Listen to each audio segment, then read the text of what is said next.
This is Wacken Open Air, the biggest gathering of metalheads in the world. Each year, over 60,000 devoted fans come to camp out in the fields of northern Germany to worship their favorite metal bands.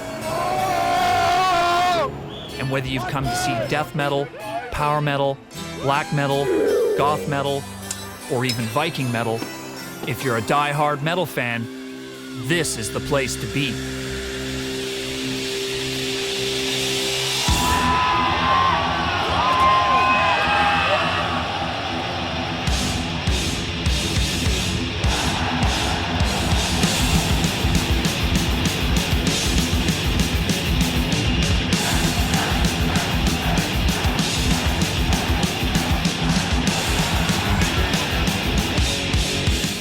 This is me. My name is Sam Dunn, and as you can see, I'm one of the die-hard metal fans. Ever since I was 12 years old, I've been obsessed with all things metal. And although my parents hoped it was a phase, it wasn't. I grew up, got my graduate degree in anthropology, and then decided to make a documentary about heavy metal culture. In the film, I traced the music back to its working-class roots in the factory towns of England and America. I then showed how early metal bands like Black Sabbath, Deep Purple, and Blue Cheer laid the foundation for a crazy number of metal subgenres. Along the way, I met some of my childhood heroes and spoke to a ton of musicians about the controversies surrounding this music. Satan. I also heard from hundreds of metal fans about what this music means to them. From the time I was 12 years old, metal was just a constant. And what I discovered is this underground movement is even bigger than I first thought. And for metalheads, it's about more than just music. It's an identity. After the film was released, I got a flood of emails from metal fans thanking me for giving this community the respect it deserves. But what surprised me was how many different countries the emails came from. Many were from places I had no idea metal even existed. I mean, I knew there was metal outside of Europe and North America. One of my favorite bands is Sepultura from Brazil, and I also have metal albums recorded live in Japan. But the stories in these emails got me thinking. For years, anthropologists have studied the effects of globalization, but I've never considered heavy metal's role in this process. As metal has spread across the globe, what new meanings is it taking on for fans in countries with such vastly different cultural, political, and religious backgrounds? Clearly, there's a whole world of metal out there I know nothing about. But I'm not going to find answers in the fields of northern Germany. So I'm taking my anthropology studies on the road to understand how metal has gone global. Yeah!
The first stop on my journey is Brazil, the largest country in Latin America, and a place most people associate with beaches, soccer, and samba.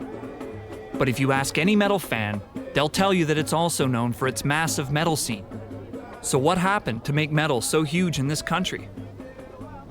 As pessoas nos anos 70 viviam numa ditadura no Brasil. A gente teve uma ditadura de quase 25 anos.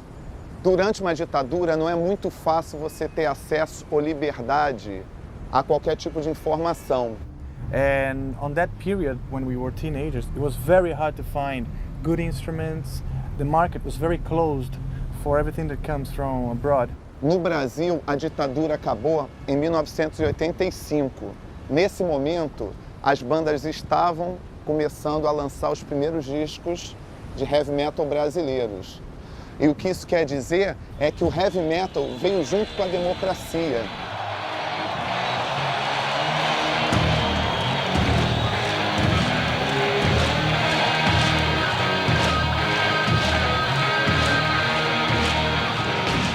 I think the organizers of Rock in Rio felt the momentum, and they organized this festival, which was huge. There were 1,380,000 people during 10 days. And it was the first time, everyone knew what a metalhead was and that there were so many.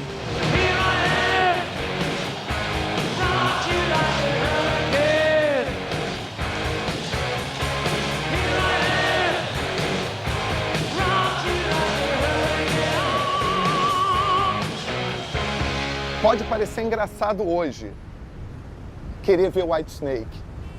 É um pouco engraçado, mas ver Whitesnake, Ozzy Osbourne, Scorpions, Iron Maiden, era demais para o brasileiro em 1985. I wouldn't say that metal came to free us, but I say that it was something that we were begging for. We were begging to have that atmosphere of freedom of speech, freedom of communication. Hey! Hey! 2 minutes to midnight! Let me see your hands in the air! We had to fly in by helicopter because to get there, all the roads were kind of blocked and stuff. And so as we were getting closer and closer, you could kind of see, you could see all this kind of, it looked like smoke coming up in the air, And what it was actually the steam rising off the bodies off the crowds. They were all in sync, all having a great time. Você viu uma multidão de gente que se perdia. Então a gente parecia fazer parte de algo muito maior do que nós. Nós nos sentíamos parte de uma grande família, de uma religião. E as pessoas começaram a imaginar que essa pudesse ser a música, a trilha sonora de um momento que o Brasil era um país novo e livre.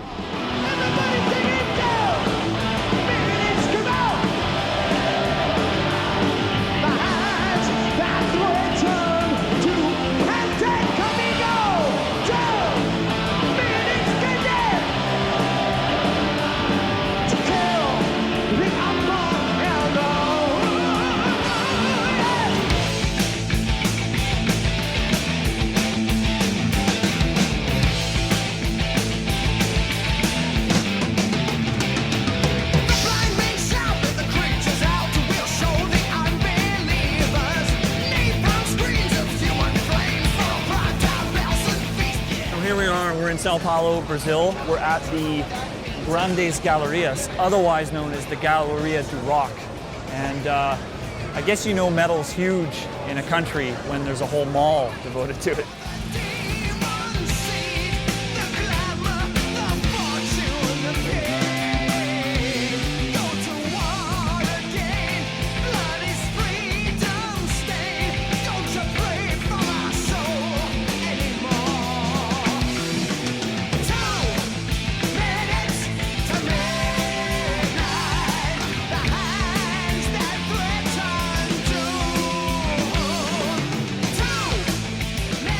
I first heard Sepultura when I must have been around 13 or 14 years old. It was hard to believe that there was metal actually coming out of Brazil. It seemed like it was coming from so far away, from a place that was really so different.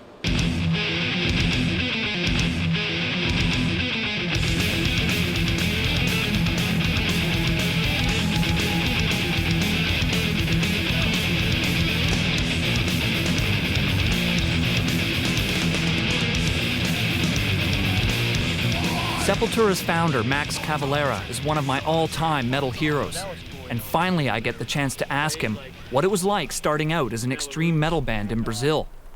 Well, everything was a struggle, actually, from our own struggle of we didn't know how to play, but we want to have a band. Then we didn't have money, but we really wanted to be in a band. The money was never a problem, you know. You go around somehow, you figure out. Even how we look, we find ways. When we saw the Destruction album covers, they had bullet bells. So like, we have to look like those guys, man. You know, it's like, we look like shit, we look stupid, we need bullet bells. I think Igor came up with the idea, well, let's get a bunch of AA batteries, glue them together, take the picture from far, they will look like bullet bells. I was like, you must be nuts, it's not gonna work. And like, yeah, it works. So you work on those batteries for like a couple of days, and then it looked perfect, it looked great. And it's like, man, cool. Now we got bullet bells, you know, what's next, you know?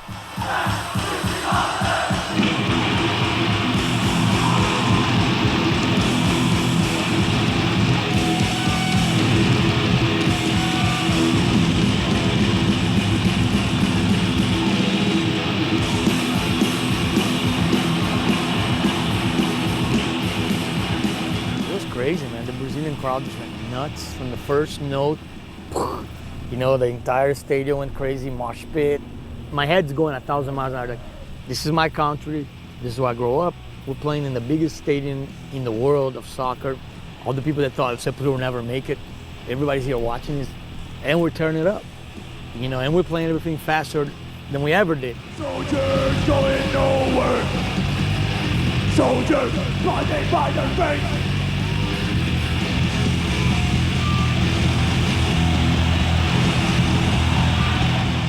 Kids identify themselves with them because they were poor. They started out without anything. They just like wanted to play metal and managed to make a living out of it. A gente falou, não, Sepultura vai ser a nosso grande trunfo, né? A nossa bandeira do metal brasileiro. Porque o Brasil hoje, de certa forma, é reconhecidamente um país que não tem heavy metal, mas hoje também é reconhecido como o país do heavy metal por causa do Sepultura. E falar de Sepultura fora do Brasil é como falar de Pelé, Amazônia, Sepultura do Brasil, very important, muito importante, muito importante.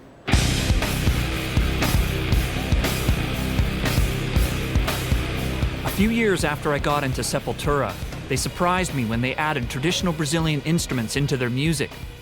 This shocked a lot of people in the metal community, including their own record company.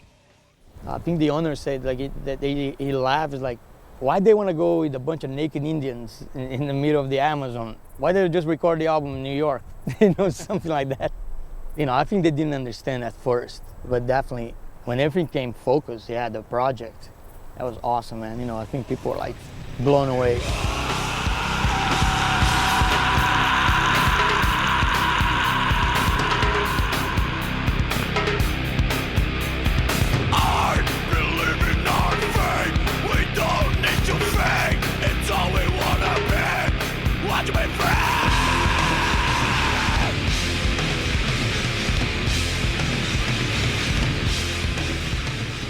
I think a lot of countries fall under the idea that we should copy America. And music goes under that too. And I think it sucks, you know, because I don't think we should copy the States. I think we should have our own identity, you know?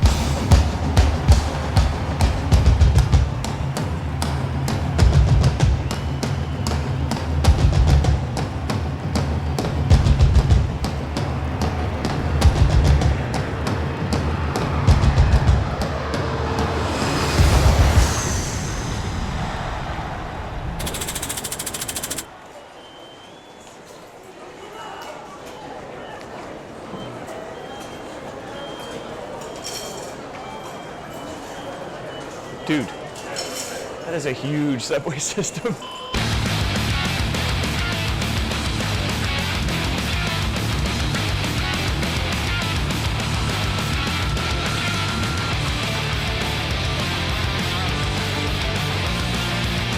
I saw in Brazil how a country's culture can be incorporated into metal music. But what about Japan? a place stereotyped for its obsession with Western culture. It's also known for its hard-working salarymen, conformity, and extreme organization, none of which seems very metal to me. So what happens to metal's rebellious spirit when it mixes with Japanese culture? Hopefully I'll find out at Loud Park, the biggest metal festival in Asia. Tokyo, Japan!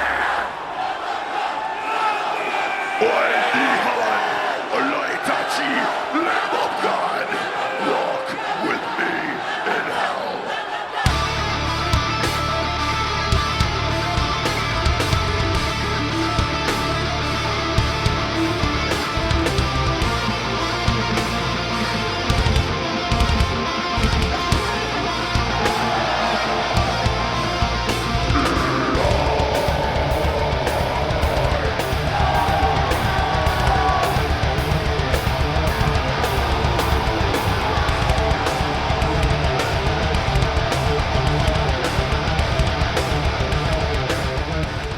First time we came to Japan, we played a theater. We had like I think it was like a 3,000 seater theater, and everybody was sitting in their seats, and they had ushers in every aisle. So we came here, not having any idea what was going to happen, not believing they were going to sit down. Because I'm like, there's no way you can sit down and watch a Slayer show. It just ain't going to happen. And the minute we started playing, they got up and they rushed to the front. And the promoter at the time freaked out. They had never seen an audience just get up their seats and rush. And we were sitting there playing, and all of a sudden while we were playing, you could see all the ushers were like doing this. They made everybody get back in their seats.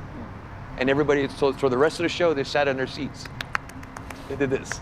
Now the Japanese are moshing, now the Japanese are body surfing. We've seen that complete evolution from when it wasn't allowed at all to now it's kind of like commonplace.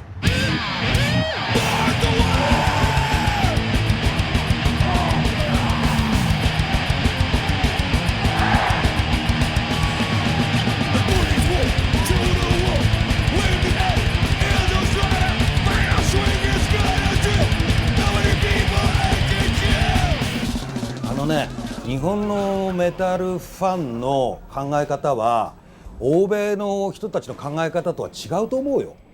全然違う。で、例えばその社会への反抗だとか、社会への不満みたいなものをねメタルに求めているかって言ったら多分ほとんどはノーだな。例えばね、日本で社会への反抗とかね、それからその自分が社会の中で孤立していて、その何かその代償みたいなものをメタルに求めているかって言ったら全然違うよ。で例えばそのロックフェスティバルでも一緒ですけれども、非常にね彼らは礼儀が正しい。ゴミを捨てたりしてもそれを拾って持って帰ろうとする。自分がそのヘビーメタルのファンであると、例えばそれが悪魔的なイメージで語られるかもしれないけれども、それはコンサートの最中にこう乗っている時はそういうポーズをするんですけれども、そこから一旦離れると非常に礼儀正しい青年に戻るという感じです。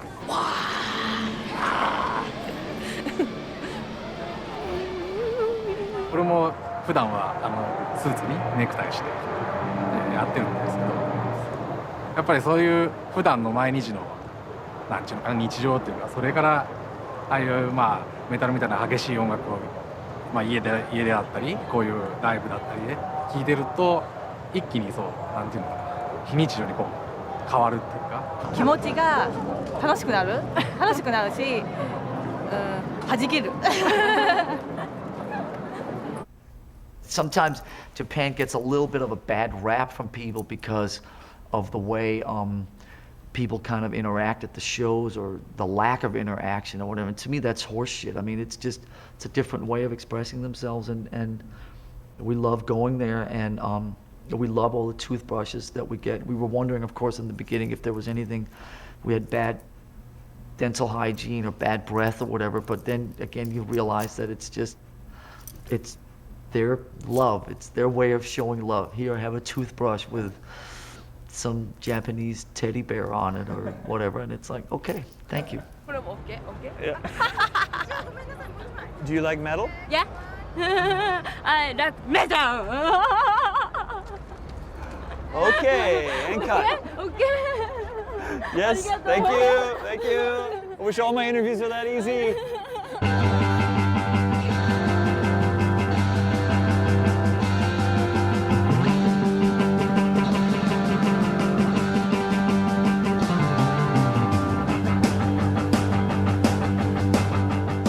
Loud Park, I found the new generation of Japanese metal fans. But now I'm on the hunt for some of the old guard to discover how metal arrived in this country. Rumor has it, they hang out at Blackmore's, a small bar named after Deep Purple's legendary guitarist, Ritchie Blackmore. Nobody ever be like Johnny, gonna let into the cry. Nobody gonna be like Johnny, gonna be alive. 同じ1972年の8月に特に僕なんかはディープアップルって割とこう整合性のある様式美のあるバンドできっちり演奏するバンドかなと思ったらそうじゃなくてインタープレーをガンガンそのパフォーマンスに持ち込んで最後は多分僕もね初めて見た光景だけど武道館の前の方にお客さんが殺到しちゃってねわーっと殺到してリッチー・ブラックマーがギターをグリグリ回したりするわけ。ディープパープルが伝説と化した夜だったと思うね。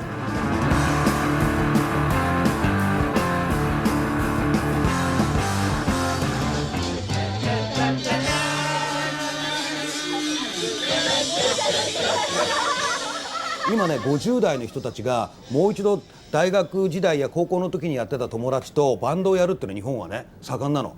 そういう人たちが必ず練習スタジオでやってるのはハイウェイスターなの。そしてみんなギタリストになりたくてあそこのソロだけ弾きたいんだよ。だからボーカルが大変らしい。キーが出ない。本当で。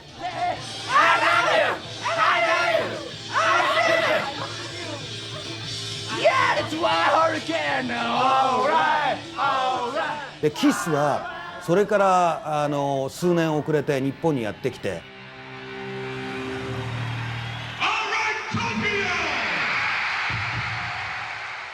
飛行機から降りてくるときはメイクして衣装のまま飛行機から降りてきたの。ところがそれだってイミグレーションが通れないので一回メイクを落としてイミグレーションを出てその後にまたメイクをして衣装に着替えてだってステージ衣装のままイミグレーションから出てきて何千人ものファンがバーってもう70年代の映像を今見たらね多分ね失神するぐらい。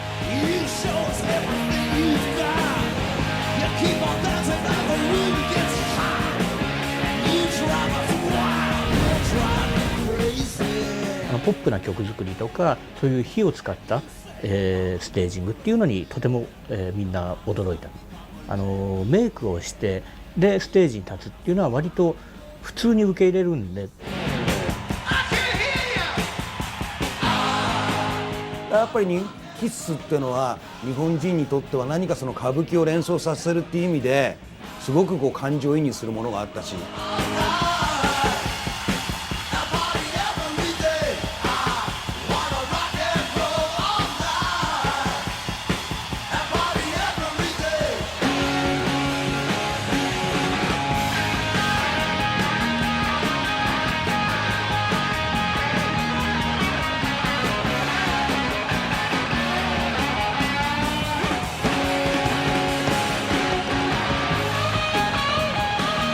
After spending some time in Japan, I realized there's a lot more going on than just obsession with Western culture. This place is unlike anywhere I've ever experienced. But I still need to know if the Japanese have done anything unique with heavy metal music. Welcome. It's good times. We're going to meet Marty Friedman, guitar god.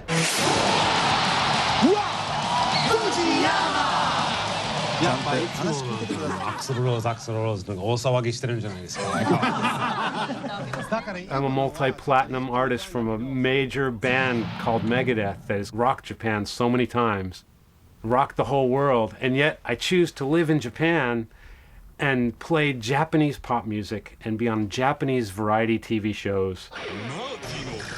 In Japan, taboos are off. I mean, there's all kinds of mixes and, like, for example, I'm about to do this project that I was telling you about before called Death Panda, where I'm playing this full-on metal music, but it's going to be sung by 48 teenage girls.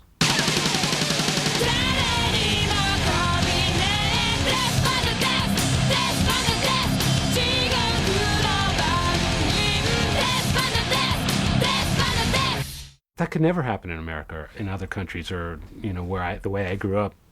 Every single culture has something really cool to offer.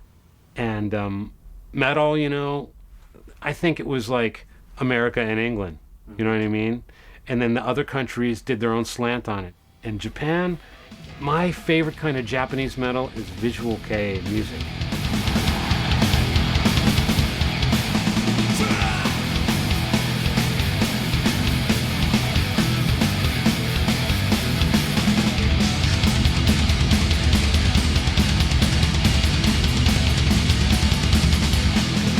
Visual kei is a phenomenon that is unbelievable. It's guys that are dressed up in gorgeous, I guess kind of glam meets goth meets really, really extravagant heavy metal. Not Twisted Sister guys wearing their mom's clothes kind of feminine. The makeup, it's beautiful.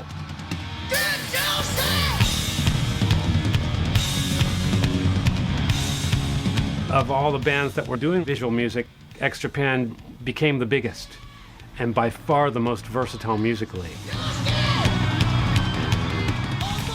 I started playing the piano when I was 4, a classical piano. The first concert I saw was Kiss. I think I was 9 or 10 years old.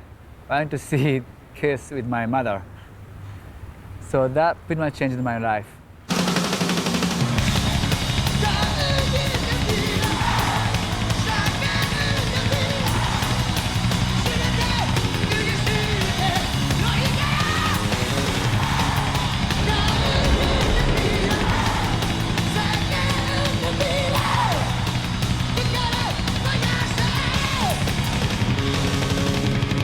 At the beginning, music industry hated us. We are like a black sheep of the family, completely. Yeah, nobody even would want to interview with us. But eventually, yeah, we sold 20 million albums. So they had no choice. X Japan is probably the first thing that really got me into Japanese rock music. And why? Because it's got the fastest, heaviest music next to these sappy ballads. And I happen to love sappy ballads, but like I would never, as an American, have the guts to put it on an album next to a song that sounds like Fight Fire with Fire. You know, they got songs that sound like Barry Manilow that come right after like these full-on metal epics, and I'm like, how can they do this?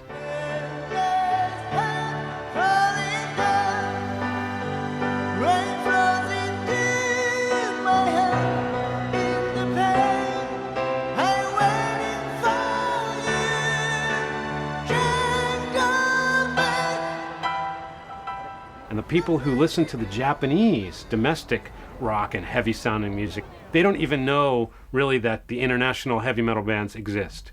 It's very likely they've never heard of Metallica. So it is very interesting how these two genres can exist and they don't like each other and they sound so similar. The people who like the international bands like at Loud Park, they don't think the Japanese stuff is very cool. So what is visual kei? I guess what makes it not metal, in your opinion? Because metal is something cool. That's the answer.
Global metal here.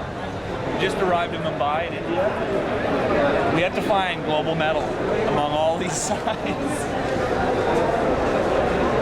A really sound entrepreneurial idea. What's that? If someone busted out into colored paper, you just might spot it.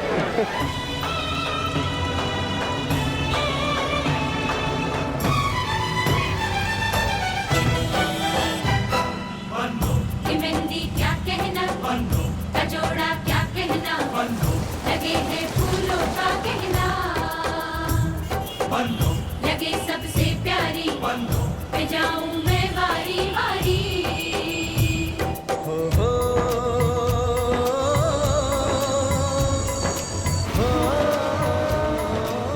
So far, I've visited countries with well-established metal scenes.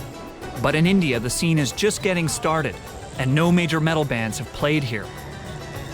Back in school, I would always read about India in my anthropology textbooks. It's one of the world's oldest and most distinct cultures. But I can see it's quickly modernizing. And metal isn't the only Western influence that's starting to creep in. People love the camera in India. They know this is a film's being made, and they're excited. You know, they can't get close enough. The case in point. I have to say, it's pretty obvious that this is the home of Bollywood. Bollywood, in short, is a really, really cheesy movie with a hell of a lot of songs and dancing around trees.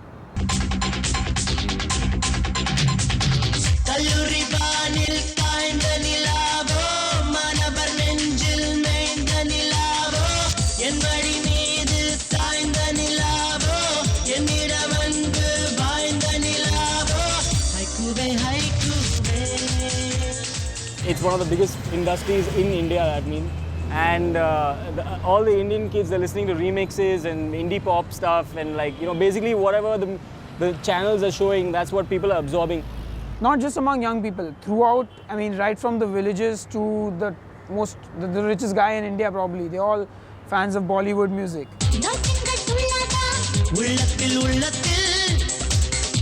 It's got to be catchy, it's got to be bouncy, you can shake the ass to it and stuff like that. At the end of the day, it's just nothing. There's no meaning to it. It's a very soft, timid kind of music for very, weak-hearted kind of people. So I don't relate to all that. I want my music to be strong. So that's why I relate to metal.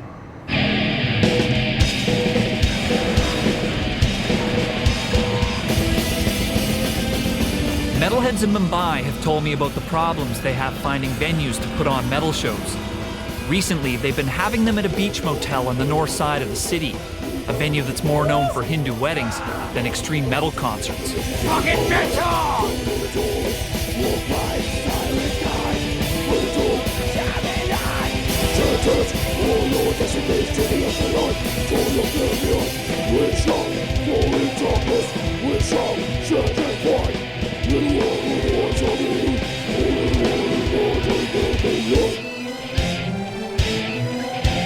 For us, metal is something special, you know. It's like, I grew up with Priest, Maiden, Sabbath, Dio, all these bands.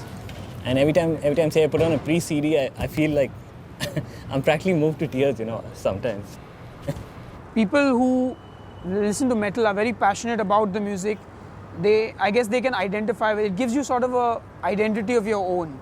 It also makes a statement that, you know, we aren't exactly going to just be force-fed or conform to anything and everything that society asks us to do. We have our own way of thinking, our own way of living.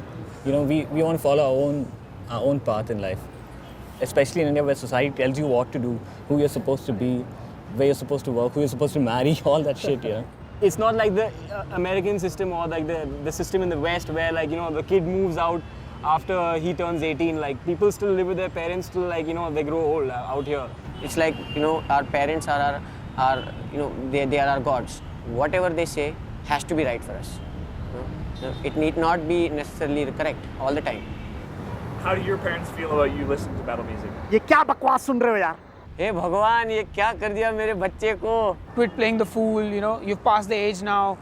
Get serious about your studies, your career, you have to get married soon. Why? And what for? What is this crap you're listening to? For God's sake, please stop listening to all this.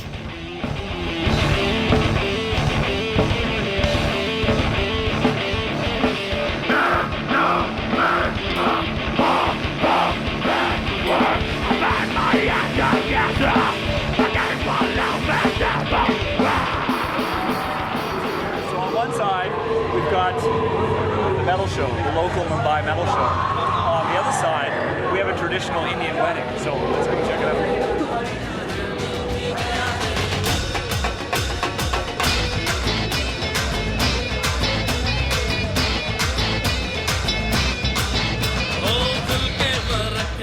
People here are mostly religious, very orthodox. You know, people are only of late opening up to newer things and becoming different, you know, open-minded.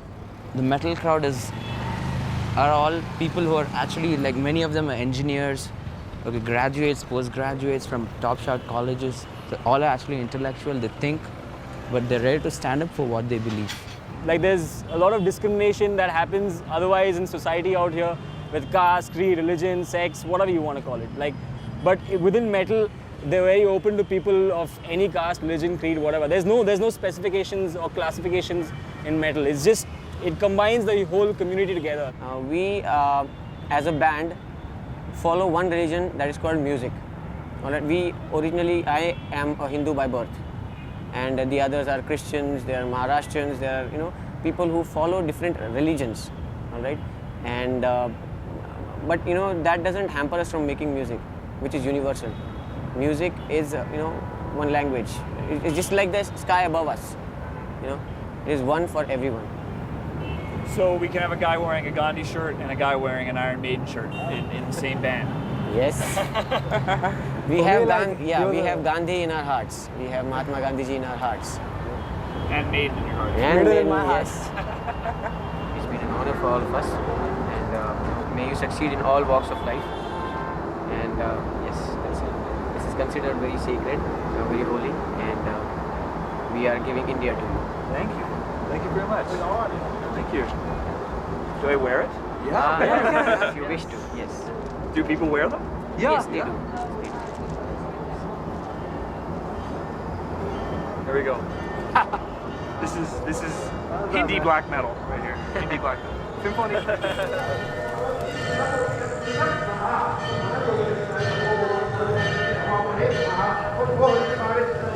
Visiting India makes me realize that my anthropology textbooks are seriously out of date. This country is going through massive changes, and my new Indian metal friends are part of an emerging middle class. For them, metal is a way to connect to a global culture and break free from the restrictions they feel in their traditional society. But India isn't the only country in this region going through massive changes.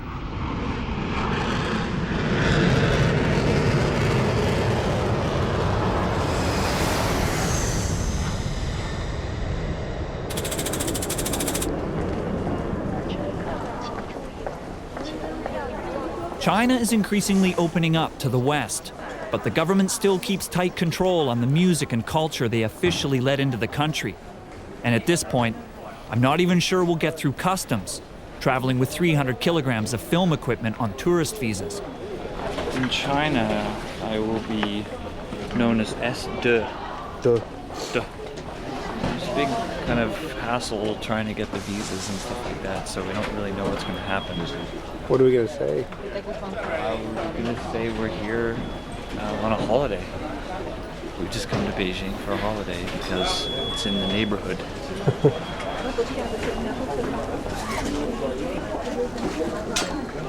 Next, please. Hello.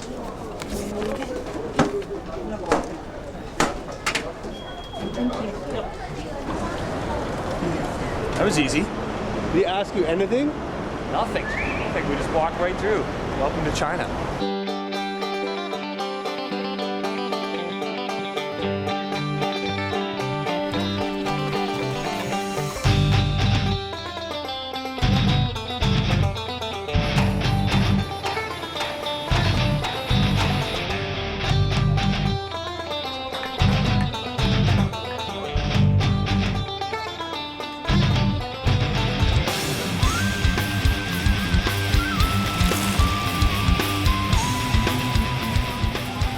Biking in Beijing, man.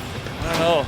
I don't know if it's good for the health exactly. I don't know. It feels good to ride, but choking on the pollution, to be honest.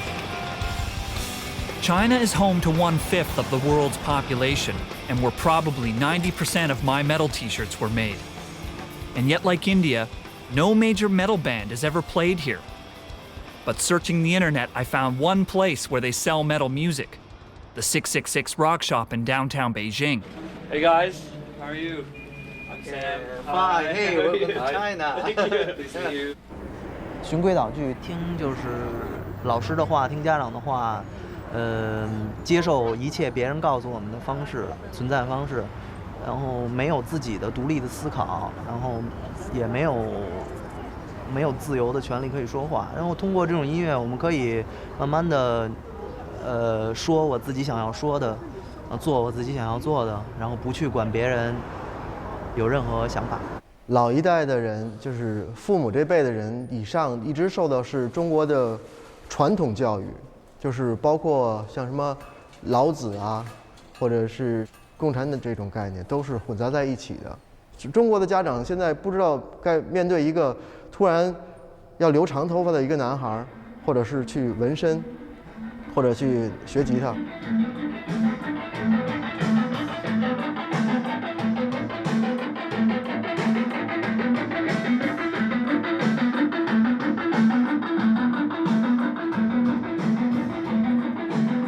迷笛学校成立是在1993年成立，那时候中国刚刚开放不久，那么会有很多的年轻人想学现代音乐。学校的学生在学校，他们要学不同的音乐风格，所以他们要学重金属，要学布鲁斯，那么当然在2年级他们要学爵士乐，要学即兴 improvisation。1、2、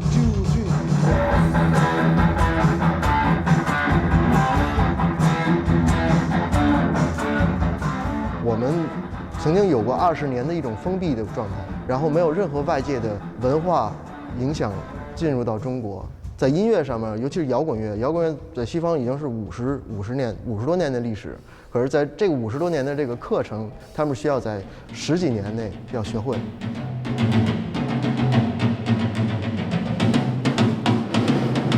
Heavy metal drum solitary confinement. In a lot of countries, big bands from the West come and tour, but in China it's very different. It hasn't had major metal bands play here. How did metal come to China? 80%的人年轻人认识重金属是听一个中国的重金属乐队的专辑，就是唐朝 Tang Dynasty。它是中国应该是第一个重金属乐队，而且也是非常优秀的重金属乐队。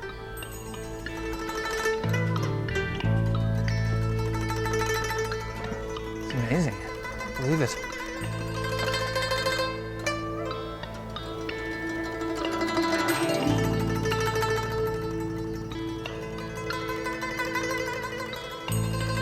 Even here. It's a bit surreal, actually. I'm Kaiser, and I was born in upstate New York. And around the time I was 12, I think I bought my first Kiss album. And it wasn't until I moved to China for the first time in '88 that I started playing in a pure metal band. That band was called Tang Dynasty.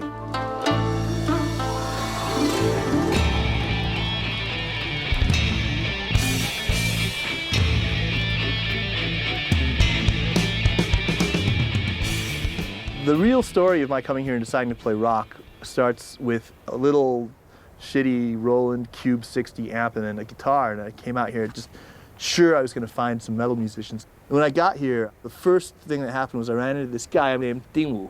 Dingwu's got some fucking blues chops, and he's like bending strings, he's sliding up and down the neck. But one thing he didn't know how to do really was make a guitar really overdrive. He didn't really know, he didn't have effects boxes or anything like that. So anyway, then the lessons began, where I did my whole sort of Jack Black, school of rock, history of rock lessons, the family trees. And I said, Dingwu, you are a metal guy. It's clear to me that you are a metal, that you should be a fucking headbanger. You are. He can sing like a goddamn banshee. And he had this like bewitching charisma. Just a beautiful stage presence. And so I just knew, dude, man, we're gonna make the greatest band that China will ever see.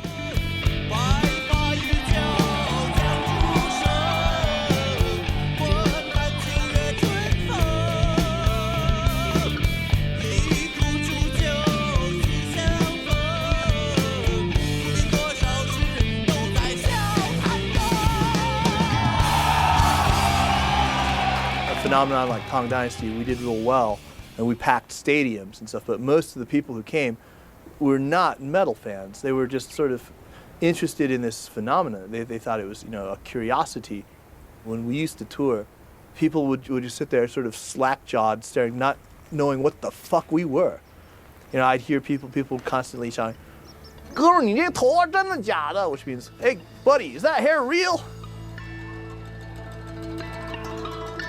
The metal look works for Chinese males. This shit sprouts out of our head quite naturally, and it looks pretty good. I mean, that echoes also with, all the great warriors of ancient times, sometimes they tie it up like this or whatever, but it's long hair. And so that resonates for sure. Long hair means sort of, martial prowess.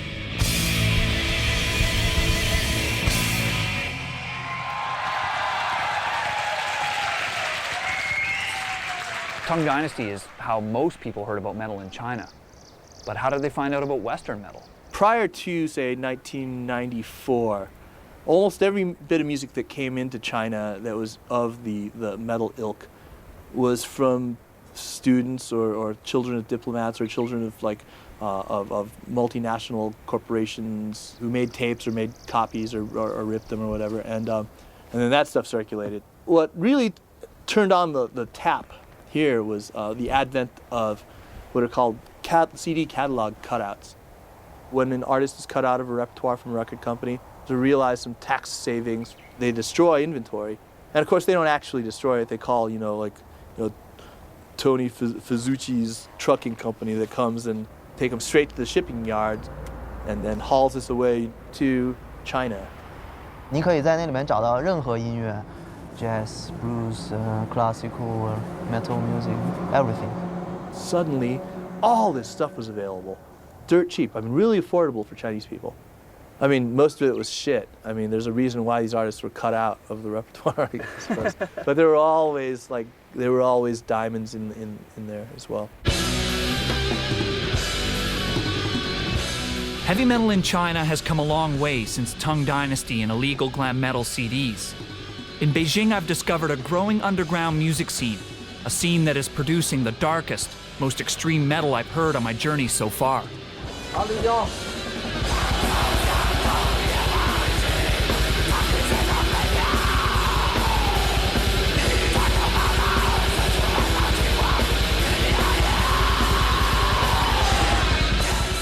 我叫农勇，我今年34岁。音乐呢，应该是从小就非常喜欢音乐，但是我喜欢上重金属应该是在1998年。我想音乐原来还能以这种形式来玩，我非常的震惊那时候。所以说我就组织了一个乐队，开始玩这种音乐。当时也算在中国，我应该是比较早的，最早的第一批乐队。本身我自己也是具备这种情绪，每当我就生活上受到挫折或者不如意的时候，我就内心非常感到非常黑暗。但这种黑暗我怎么去表达呢？我就选择了音乐。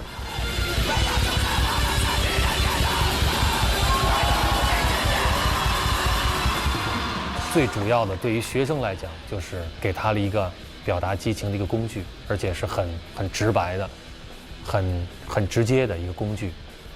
更渴望表现自己的愤怒，更渴望表现自己的激情。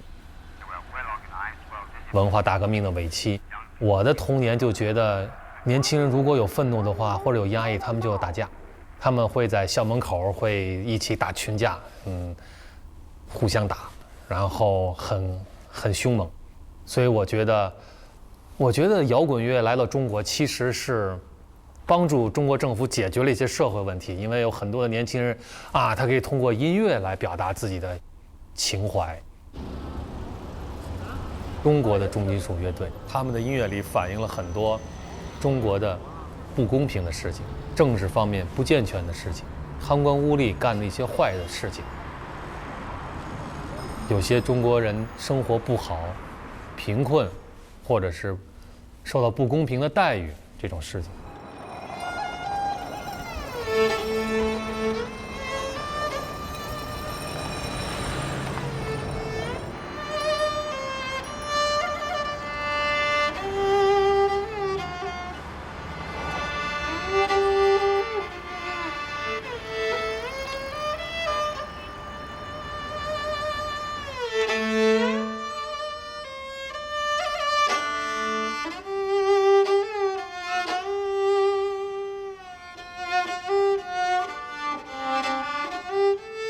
I think that we're coming into a time now where China's finding its footing. It can be something that is at once distinctly modern and unashamedly modern, and distinctly and unabashedly Chinese. That's the movement that I want to be a part of.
So I've just traveled to two of the world's most populous countries, India and China, where no major metal bands have ever toured. And yet in the middle of the Pacific Ocean, an impoverished nation with the largest Muslim population in the world has had several big metal concerts, even while under an oppressive dictatorship.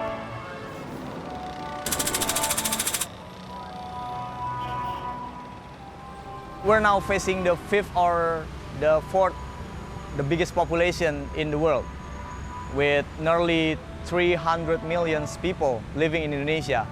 Unemployment here is staggeringly how bad unemployment is. I mean, officially it's only like 10 or 11%, but unofficially it's probably more like 40%. Right. You know, and that's a lot of people. It's a big country. You can be in like the most plush corporate high-rise, you know, area, and then right next to it there's like shanties right there on the street. I mean, people literally living in the gutter. And it's ironic to see so many poor people in the country who has a mountain of diamonds, sea of gold. That's ironic, huh? That's Indonesia. Hello, Indonesia! Non-conformity in my inner self!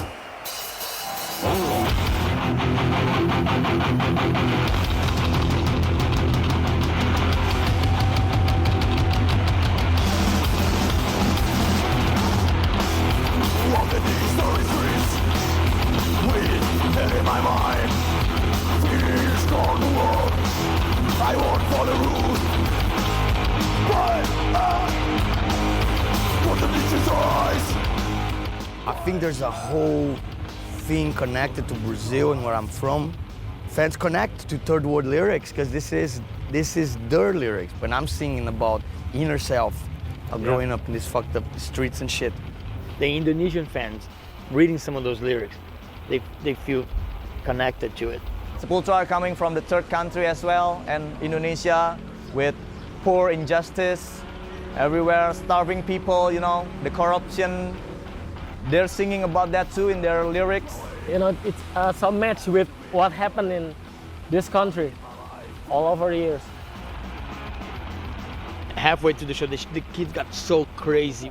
Fucking place, chaos, man, hell broke loose in the mosh pit. A couple minutes after that, they stopped the entire show and had these huge bamboo sticks.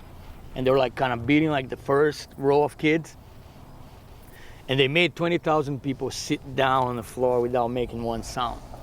You know, like, I never seen anything like that in my life. You know, it was like, none of us, man, I think we're like, holy shit. We played for the first time ever here. We're so fucking proud to be playing in front of you. I'm sorry for everything that happened tonight. It's a lot similar. The kids in Brazil or in Eastern Europe, rebellion, fucking pissed off, real pissed off about the shit, the way the life is how they had to, you know, they grow up in this shithole and pretty much gonna die in this shithole. So what do you do about it, you know? So metal comes in.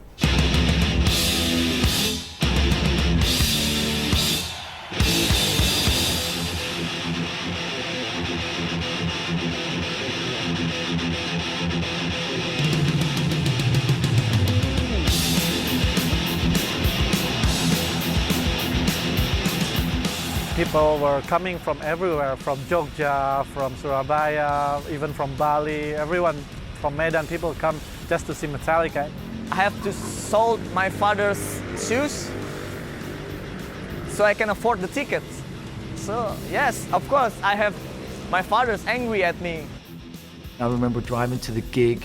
There were a fuck of a lot of people outside, and the stadium was in a very rich part of Jakarta, where a lot of the politicians and a lot of the old money family lived. So here were thousands and thousands of young kids with a lot of kind of adolescent that, you know, and Metallica was on the other side of these stadium walls, and we were playing and a bunch of people couldn't get in and so on. And then obviously pretty much all hell broke loose out there.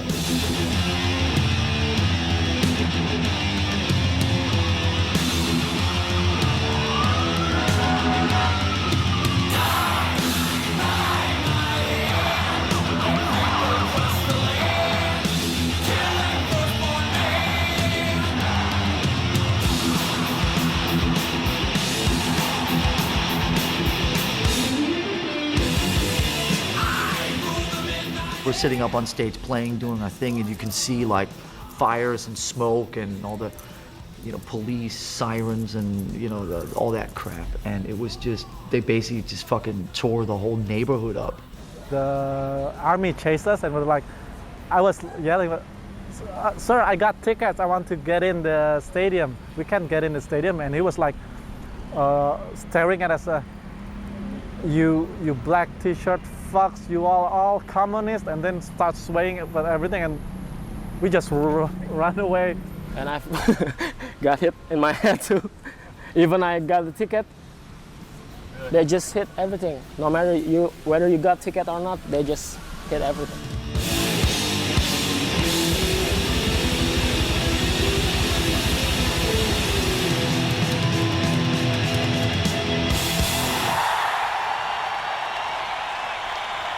After the Metallica's concert, they banned all the metal show. They banned all the rock concert from the international acts, of course, because they thought that it's kind of bring a bad impact for Indonesian youth.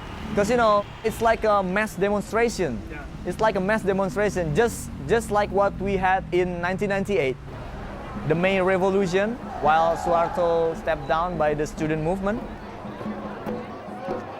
After Suharto stepped down, there was some sort of unleash of this, like holding back energy that during Suharto era you cannot really express. So everywhere, people all of a sudden got sort of liberated from all this, you know, oppression. You know, like 52 years is not a short period. You know, so they feel like now I can do almost anything. Not long after Suharto stepped down, we have a very political underground scene here.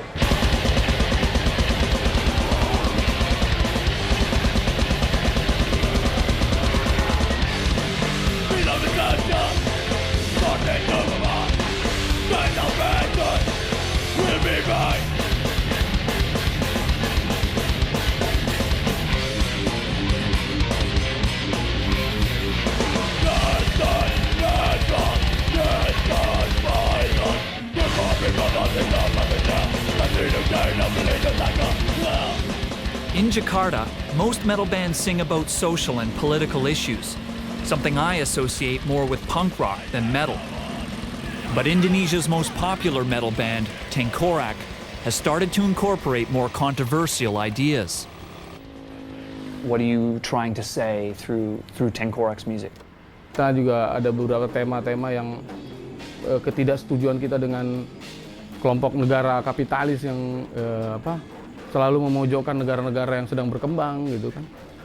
Seperti mayoritas penduduk kita di Indonesia ini adalah Muslim, mereka mengatakan bahwa ada beberapa negara yang kategorikan sebagai negara teroris, dan itu kita sangat tidak setuju dan tidak respect gitu dengan itu ya. Most of the songs have a very strong political or social commentary, but there was one song which was called, I think, Destroying Zionism. What are you expressing through that song? Ada Zionis itu adalah sebuah sistem yang dibikin oleh kaum Yahudi. Kaum Yahudi ini mempunyai sistem gitu. Sistem ini sangat sesat. Dia tujuannya tuh emang untuk menghancurkan umat Islam gitu pada intinya gitu kan. Zionis itu emang harus benar-benar di-destroy ya kan. Jadi tidak perlu ada lagi gitu. Bahkan kalau perlu Israel dihapuskan dari peta dunia kan. People would hear that song and then see your jacket with a swastika and a slash through it. Do you think they might see that as a bit of a contradiction? Tapi bukannya masalah Yahudinya yang di sini yang kita tidak setuju dan kita tentang gitu.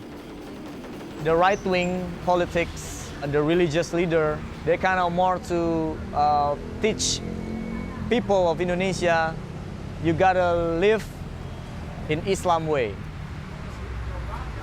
Me, I was born Islam, but I don't trust that religion anymore. Because for me, religion it's individual. It's only between you and God. Muslim itu mengajarkan kedamaian. Semua agama mengajarkan kedamaian. Tidak mengajarkan untuk memusuhi orang, berperang dengan orang lain. Itu hanya orang per orangnya aja, human per humannya aja yang memaksakan kehendak pada orang. Dan itu bukan orang baik. Apapun agamanya, mau Muslim, mau Kristen, mau apa, itu bukan orang baik menurut gua. Let's stay up. Yeah. There you go. I'm ready.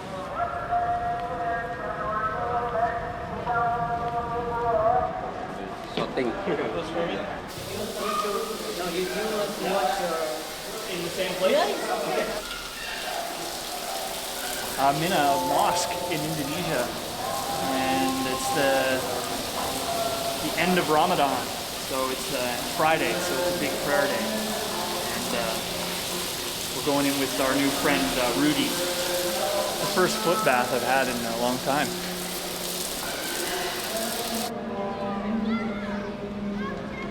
Yang Muslim ya harusnya kayak gua, kayak orang-orang yang lu lihat itu biasa aja. Sembahyang, pergi kerja, ya kayak gua aja yang lu lihat. Normal. Tidak ada Muslim.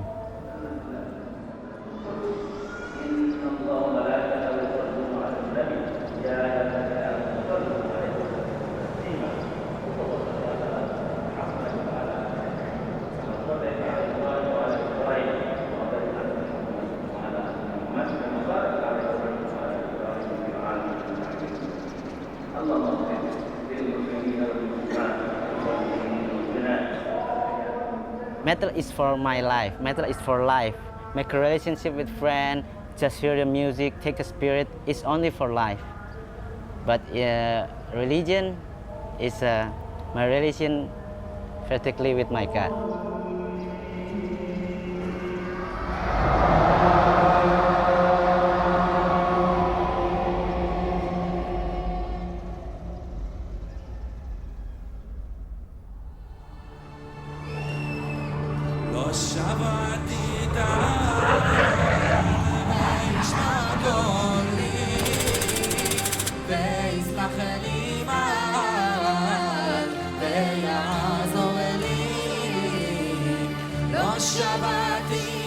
Metal music has never shied away from controversy.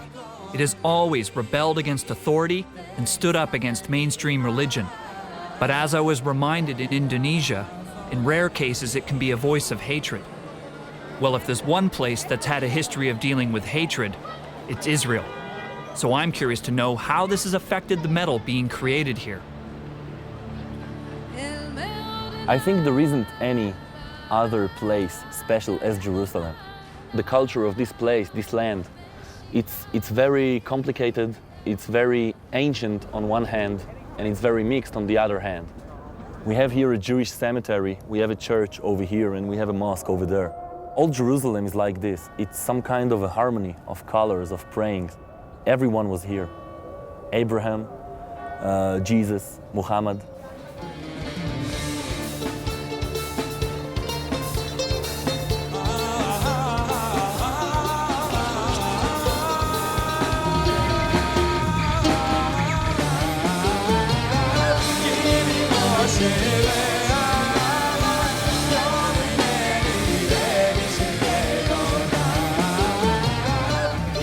Well, I think that it's important for an artist to reflect his place, his culture. The fact that we live in probably one of the most controversial places on earth and probably one of the more hostile places on earth, it gets in you, you know, this effect of violence everywhere and battle and stuff like that.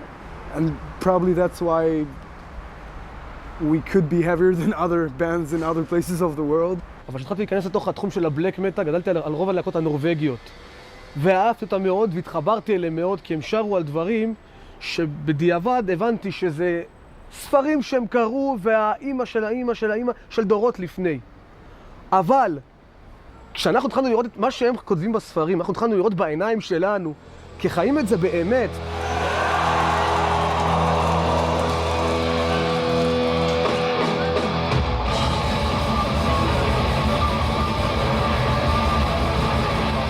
If you witness to something and you come to write a song, your song will be more real than someone who just read about it in history lesson.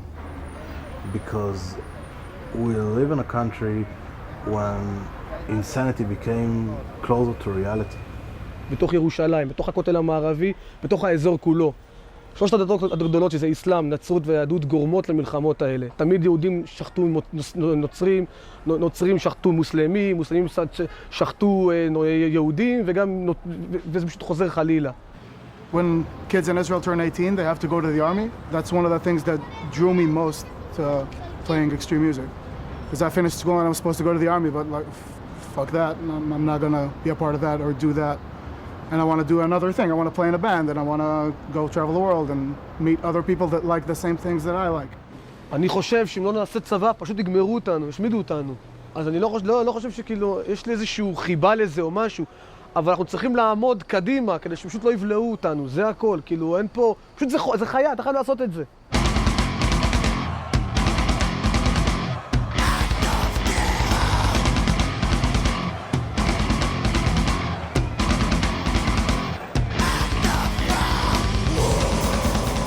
At first, Salem was occupied with the occult, hence the name, you know, Salem, witches. But then you realize that your reality is scarier than any Mesopotamian demon you can summon. Like, it's scarier that I walk down the street and someone will show up and explode just because he hates me. I'm usually not scared to walk down the street and be attacked by demons. Or Pinhead from Hellraiser. Doesn't scare me. I watch the movies, I think they're funny. I like them. I'm more scared of the living and their actions. Someone from the Israeli parliament got mad at Salem because we covered a song that was identified with the Holocaust. And he said, the Holocaust is sacred. You cannot play metal music to it. You cannot play it now in bars or where people will headbang or dance or hug or... Holocaust is sacred. There was someone else from the parliament who said, wait, it's the best vehicle for the new generation to learn about the Holocaust.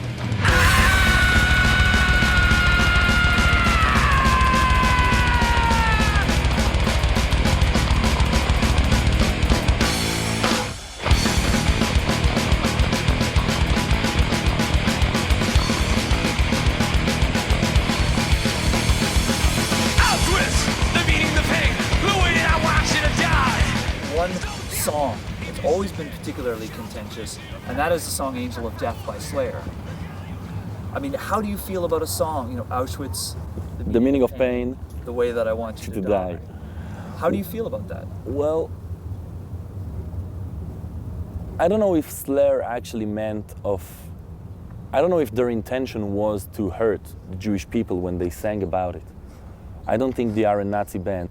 I think that song is probably the most controversial song in the history of metal, and I won't lie to you, it also disturbed me because my father was in the Holocaust. But I don't look at it in a negative way. I do play it on my stereo and I do play it as a DJ, so I don't take it personally. I translate Slayer, Angel of Death, to they were against the Holocaust. If they were for it, they will deny it. And won't tell a huge 4-minute story about it. So do you think Angel of Death is sort of... It's a monument. It's against it because it's exposing the horrors of it? And that It's a monument of the horrors that shouldn't be repeated.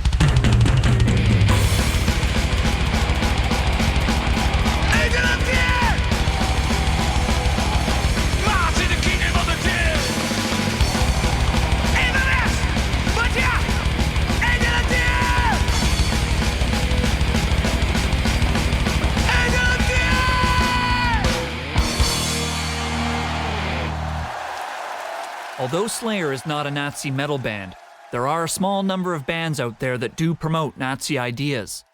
Varg Vikernes, otherwise known as Count Grishnak, was imprisoned for church burning and murder in Norway and is known for his fascist and racist ideas. I was surprised to find out that there's also an Israeli connection to this story. The year was 90.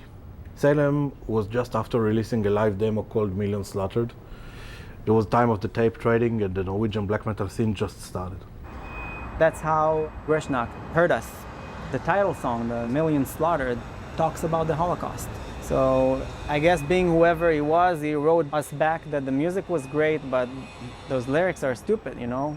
It's too bad that Hitler didn't finish the job that he started, and it was just before the Gulf War. May Saddam finish you all. And again, you know, this was not just lyrics that were written and were detached from it. It's part of us. So obviously,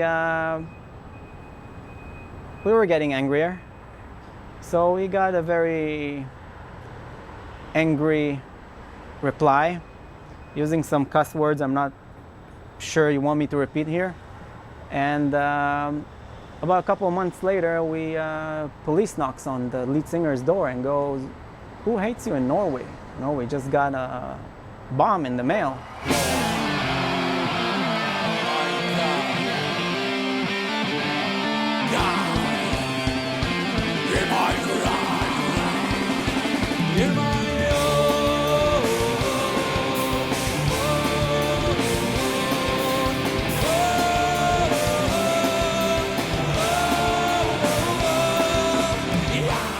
Anywhere that we go, everybody only knows the bad news, the war and stuff like that. And we try to show or to be some kind of a good news coming out of Israel. When we played in Turkey, you always see people in the crowd, they sing with us together and they do like this with their hands. Now this is what usually the Muslims are doing when they pray. It's like they are holding the Quran book. It's amazing. It's metal people. All these wars between religions, all this massacre at the name of God, this is a big confusion. We all believe in the same God, and we can stop all this bloodshed and confusion and war.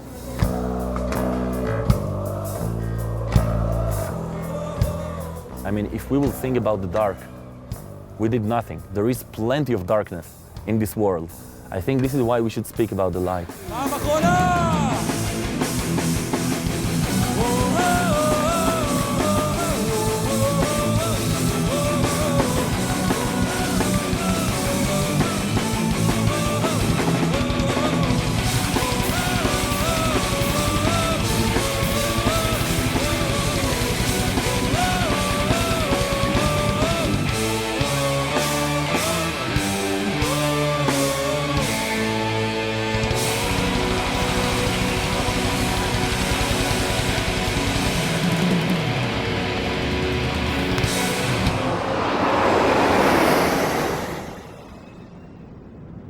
Of all the metal fans that contacted me from around the world, I was most shocked to hear from people in Iran.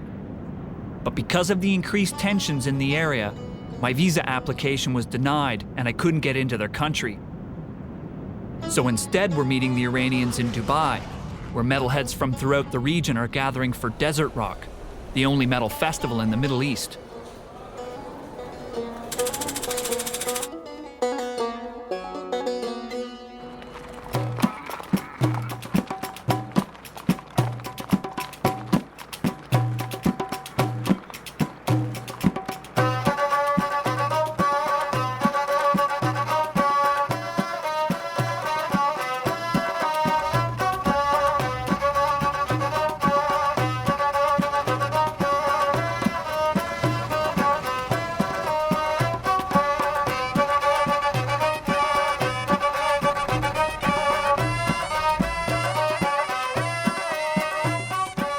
My name is Armin, and I'm 28, turned 29 2 days ago. And well, I'm an engineer, actually, a mechanical engineer. That's what I do for a living, but metal has been with me since my teenage era, and I truly love it, you know. Can you tell me about some of the restrictions that have been placed on getting access to metal in Iran? You don't have any CDs sold. This is the biggest restriction. The music cannot go on. So you cannot sell metal t-shirts. Before that, even jeans were forbidden. Long hair, I was just caught up for just having long hair by the police. They took me to a police office and said, why do you have long hair such like that? And are you worshipping Satan, or are you in those kind of bad metal bands? I got caught by the religious police for wearing a Slayer t-shirt and having long hair. I was just back from a Slayer concert in Turkey, so I was I almost forgot how restricted this thing is. I know of a couple of friends who were put in jail. They had their heads shaved and they were beaten up because the authorities really thought they were Satanists, and they were not. It just looked metal. They consider it anti-moralistic, and they say that it's bringing a lot of excitement, which is not good for a music like in Islamic context.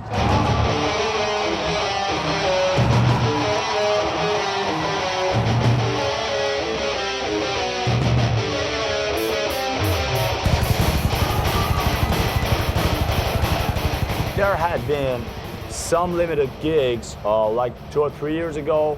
There was this gig, and bands called SDS. They were covering up like from Morbid Angel and Slayer, but no vocals was allowed. They said vocals are too harsh and aggressive, and we had to be seated. Later on, they canceled all the shows. With the system that we have right now, we cannot perform Western music, not only metal. And so the metal community in Iran has grown really isolated from what had been in the real world. Someone that we knew had sent us a picture. They had gone to Iran to go visit family. And they took a picture of Slayer spray painted on a wall in Iran. And they took a picture standing next to it so they could, so to identify that they were there and that this was there and this is Iran.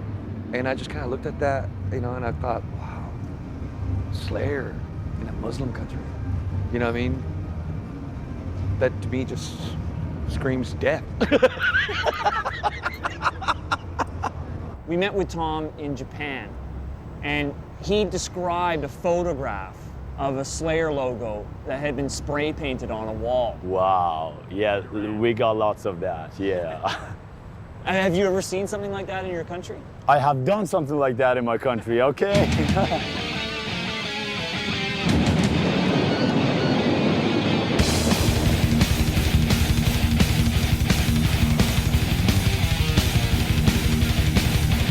In a lot of the Middle East, conservative governments and religious authorities repeatedly censor and restrict metal music.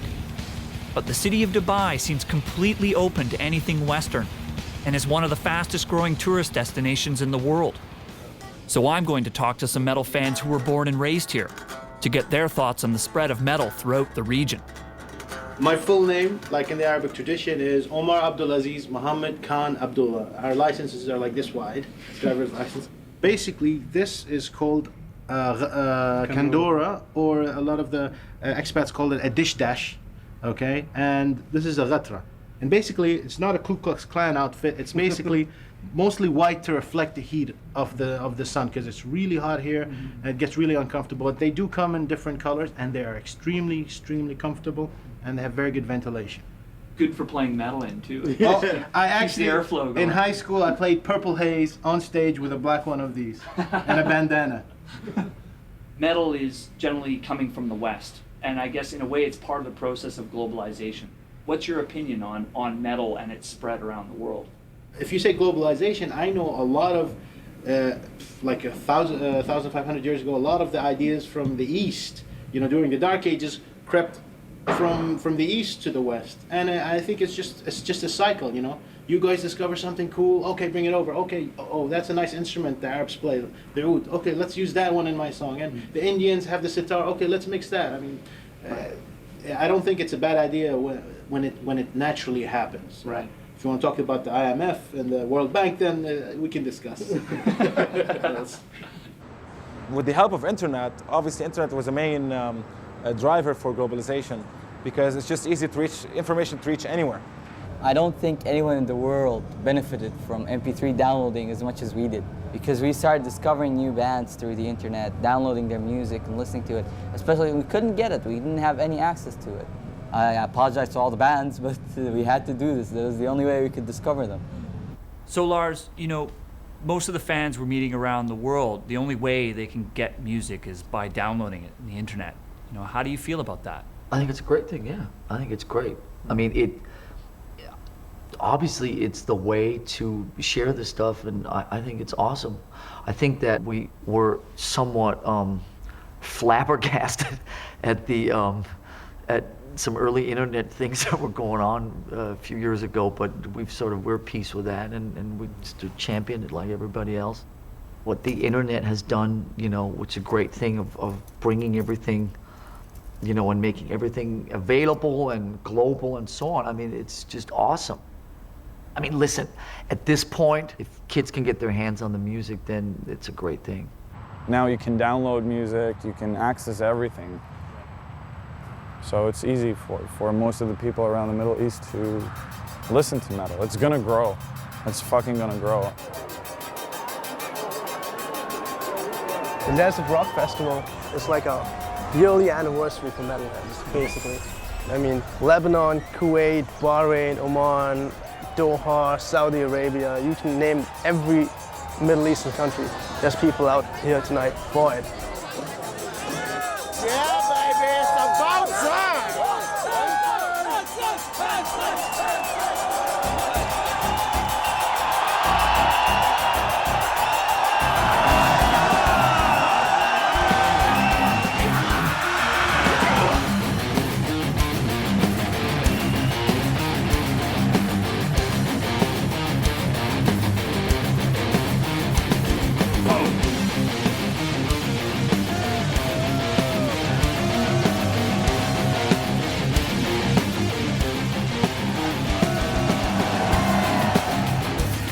The line, you remember my name. Anytime from backwards, that's sweet honey. Come on! It was my first show ever. It was the day after my birthday, best birthday party I could have. When you have tough times, which in our country is not so scarce, it's a relief for you. You truly put all your ambition, thoughts, and dreams into it. You want to speak out, and there aren't as many outlets as there should be to do this. We found this in metal. It's speaking to us. It's talking about our problems. It's talking about our wars, about our aggression, about our oppression. It's giving us a chance to release all this bottled up anger in a positive way, so we don't have to go and do it in a negative way. A chance to be together and enjoy their time free of political shit outside. So this is something more than important. It's essential. Yeah, it's essential.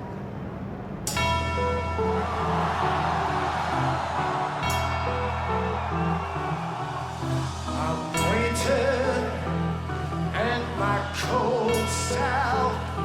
The stories I've heard from fans here have made me realize just how much is at stake for metalheads in this part of the world. For some of these fans, desert rock is the only place where they can safely show their devotion to heavy metal. And that's far beyond anything I've had to deal with as a metalhead growing up in Canada. So I've traveled over 40,000 kilometers since the Wacken Festival in Germany. But there's one last stop I have to make.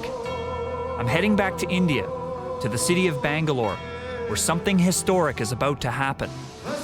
My favorite band of all time, Iron Maiden, is playing the first major metal show in this country's history. And with 30,000 Indian metalheads lining up at the gates, this is one concert that I have to be a part of.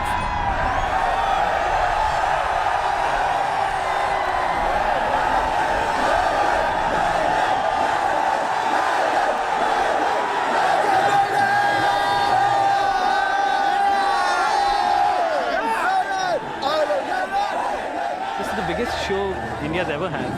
It's going to be chaos. I don't think you'll hear a louder crowd anywhere in the world because, I mean, we haven't experienced shows like this. So, you know, it's like 20 years of just pent up feelings and stuff is all going to come out. And the minute Bruce hits the stage, we're all going to go like berserk. I think I'm going to like gush fountains.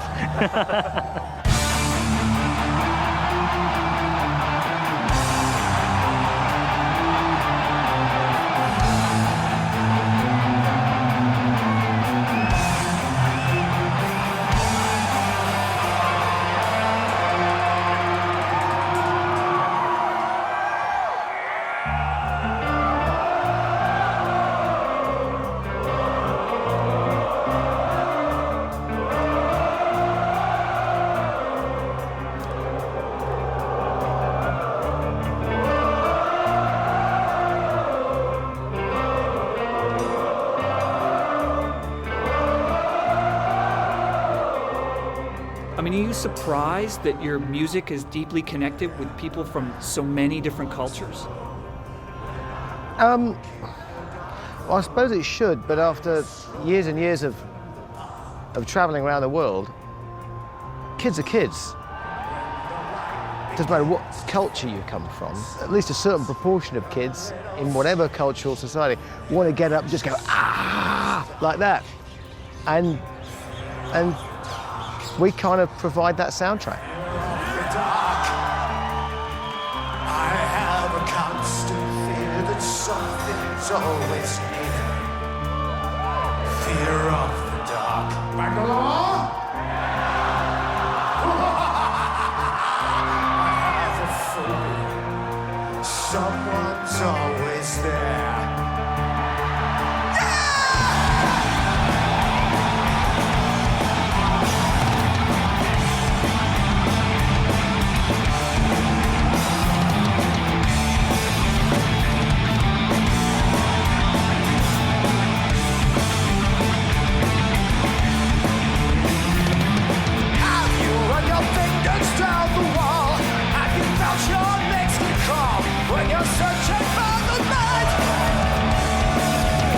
Sometimes when you're scared to take a look at the corner of the room, you sense that something's watching you.